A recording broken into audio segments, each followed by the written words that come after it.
Twee broers, dieselfde kerk, dieselfde bediening, dieselfde Bybel. Maar die een leef in oorwinning en die ander een sukkel elke dag. Wat is die verskil? Die antwoord lê nie in die omstandighede nie.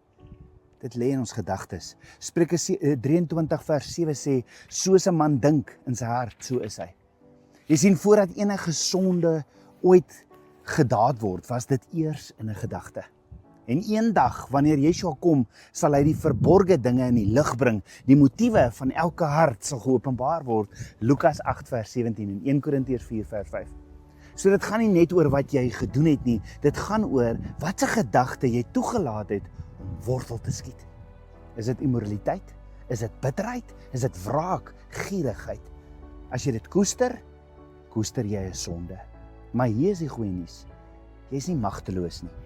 Jy staan vandag op en jy bely dit. Gaan na Abba Vader toe. 1 Johannes 1 vers 9. Hy is getrou en regverdig om te vergewe en te reinig. En hy wys jou nie weg nie. Hy verwelkom jou. Nommer 2. Weier. Neem 'n bewuste besluit. Hierdie gedagtes is nie welkom in my verstand nie. Geen koestering nie. Geen terugkeer nie. Jy het gesag oor wat jy toelaat om hier in die gedagtes te bly. Nommer 3. Herprogrammering. Filippense 4 vers 8. Bedink dit wat waar is, eerbaar, rein en lieflik is. Elke dag. Psalm 119 vers 11. Berg die woord in jou hart. Dit isoleer jou verstand en versterk die hart van binne af. Nommer 4. Gebruik die swaard. Efesiërs 6 vers 17. Die swaard van die Gees is die woord van God. 2 Korintiërs 10 vers 5. Neem elke gedagte gevange tot gehoorsaamheid aan Yeshua.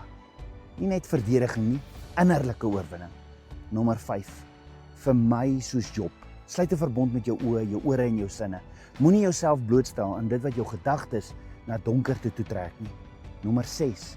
Bemin die woord. Psalm 119 vers 97. Hoe lief het ek u woord, waar u liefde my gedagtes elke dag vul. Die slagveld is jou gedagtes en die woord van Abba Vader is jou wapen. Begin vandag om elke gedagte gevange te neem. As hierdie boodskap jou hart vandag aangeraak het, like die video, share dit of tag 5 mense in die comments wat dit ook nodig het om te hoor.